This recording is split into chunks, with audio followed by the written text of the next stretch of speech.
ভগৱান শ্ৰীকৃষ্ণই অৰ্জুনক মাধ্যম কৰি গীতাক বিশ্বত প্ৰচাৰ কৰিছিল। মহাভাৰত যুদ্ধত ভগৱান কৃষ্ণই অৰ্জুনক গীতাৰ পাঠ শিকাইছিল। যেতিয়া যুদ্ধক্ষেত্ৰত তেওঁৰ পদক্ষেপবোৰ কঁপিবলৈ আৰম্ভ কৰিছিল, গীতাৰ শিক্ষা শুনি অৰ্জুনে নিজৰ লক্ষ্য পূৰণৰ দিশে আগবাঢ়িছিল। কোৱা হয় যে গীতাত জীৱনৰ প্ৰতিটো সমস্যা সমাধান কৰা হয়। গীতাই আমাক কৰ্ম কৰিবলৈ আৰু জীৱনত আগবাঢ়ি যাবলৈ অনুপ্ৰাণিত কৰে। এজন ব্যক্তিক নিজতকৈ ভালকৈ কোনেও নাজানে, সেয়েহে নিজকে মূল্যাংকন কৰাটো অতি গুৰুত্বপূৰ্ণ। গীতাৰ মতে যিকোনো ব্যক্তি এজনে তেওঁৰ গুণাগুণ আৰু ত্ৰুটিবোৰ জানি লৈ তেওঁ নিজৰ ব্যক্তিত্ব গঢ়ি প্ৰতিটো কামতে সফলতা অৰ্জন কৰিব পাৰে। আমি আমাৰ মনটোক নিয়ন্ত্ৰণ কৰাটো বহুত জৰুৰী হয়।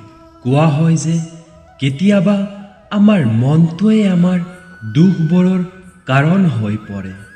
গীতাৰ মতে যিজন ব্যক্তিয়ে তেওঁৰ মনটোক নিয়ন্ত্ৰণ কৰি ৰাখিব পাৰিছে, তেওঁ তেওঁৰ মনত উদ্ভৱ হোৱা অপ্ৰয়োজনীয়তা চিন্তা আৰু আকাংক্ষাৰ পৰা আঁতৰি থাকিব পাৰে। একে সময়তে ব্যক্তিজনে সহজে তেওঁৰ লক্ষ্যত উপনীত হ'ব পাৰে।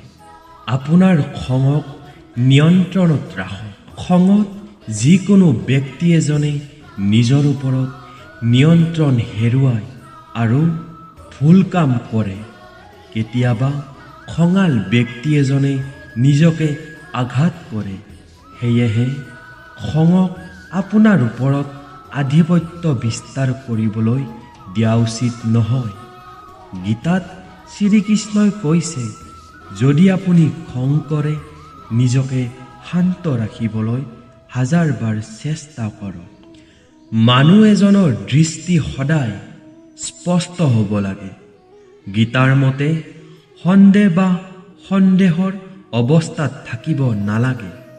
যিসকলে সন্দেহৰ অৱস্থাত বাস কৰে, তেওঁলোক জীৱনত কেতিয়াও উপকৃত হ'ব নোৱাৰে। জীৱনত এটা স্পষ্ট দৃষ্টি থাকিবই লাগে, তেতিয়াহে জীৱনত আগবাঢ়ি যাবলৈ সুবিধা হয়।